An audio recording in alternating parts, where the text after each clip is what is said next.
ఢిల్లీలో ఎన్డీఏ నేతల కీలక సమావేశం ముగిసింది. ఉపరాష్ట్రపతి అభ్యర్థి ఎంపిక బాధ్యతను మోడీ, నడ్డాపై ఉంచింది పార్టీ. ఏకగ్రీవంగా పార్టీ తన అభ్యర్థిని ఎంపిక చేస్తుందని, సెప్టెంబర్ 9న ఉపరాష్ట్రపతి ఎన్నిక జరుగుతుందని కేంద్ర మంత్రి కిరణ్ రిజిజు అన్నారు. Of the Vice President of India will be till 21st August, last date of nomination. The polling will be held on 9th September and counting will be held on same day evening.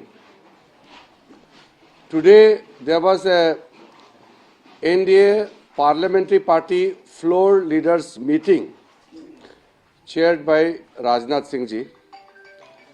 All the senior leaders, including the Honorable Home Minister Amit Shah ji, Leader of the House in Rajya Sabha JP Nadda ji, and all the floor leaders of NDA party attended the meeting. In the meeting, it was unanimously decided that the NDA party has given authorization to start the process, including the selection of candidate, to Honorable Prime Minister and Leader of the House in Rajya Sabha, JP Nadda ji. The decision and the course taken by the Honorable Prime Minister will be accepted by all the. ఢిల్లీలో NDA నేతల కీలక సమావేశం ముగిసింది. ఇదే విషయానికి సంబంధించి మరింత సమాచారం మా ప్రతినిధి ప్రసాద్ అందిస్తారు. ప్రసాద్,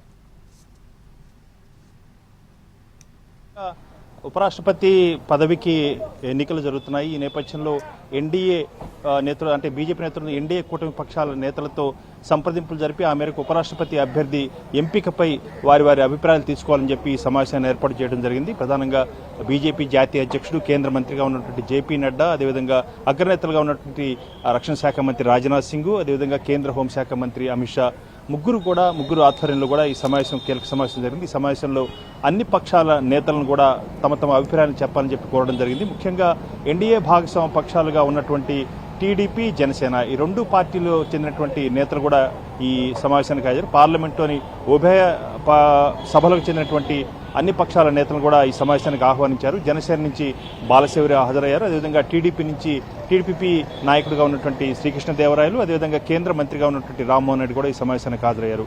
రామ్మోహన్ రెడ్డి ఈ సందర్భంగా మాట్లాడుతూ ప్రధాని మోడీ తీసుకునే నిర్ణయమే అంతిమ నిర్ణయంగా తన అభిప్రాయాన్ని చెప్పారు. దాంతోపాటు తమ అధినాయకుడు టీడీపీ జాతీయ అధ్యక్షుడు చంద్రబాబు నాయుడు చేసినటువంటి ఆదేశాల మేరకు ప్రధానికే ఈ విషయాన్ని విడిచిపెట్టాలని చెప్పి కూడా ఈ సమావేశంలో పేర్కొనడం జరిగింది. కాబట్టి ప్రధాని మోడీదే అంతిమ నిర్ణయం. జనసేన కూడా అదే విషయాన్ని స్పష్టం చేసింది.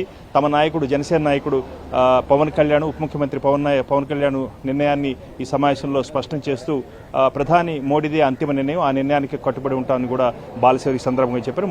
మొత్తంగా ఈ సమావేశంలో అన్ని పక్షాల నేతలు కూడా అంతిమంగా ప్రధాని మోడీ తీసుకునే నిర్ణయానికి కట్టుబడి ఉంటామని చెప్పి దాదాపు అందరూ చెప్పారు. ఈ నిర్ణయాన్ని ప్రధాని మోడీకి తెలియచేయటం, ఆ తర్వాత అభ్యర్థి ఎంపిక కూడా అతివేగంగా జరగబోతుంది. ఎందుకంటే ఆగస్టు 20వ తేదీన నామినేషన్ల ప్రక్రియకు ఆఖరి తేదీ కాబట్టి ఈలోగానే అభ్యర్థిని ఎంపిక చేయాలి. ఆ రకంగా ఎన్నికకు సమాయత్తం కావాలనే ఉద్దేశంతో ఈ సమావేశాన్ని ఏర్పాటు చేశారు. ఈ సందర్భంగా ఈ రోజు రేపట్లో కూడా అభ్యర్థి ఖరారయ్యేందుకు అవకాశం ఉంది.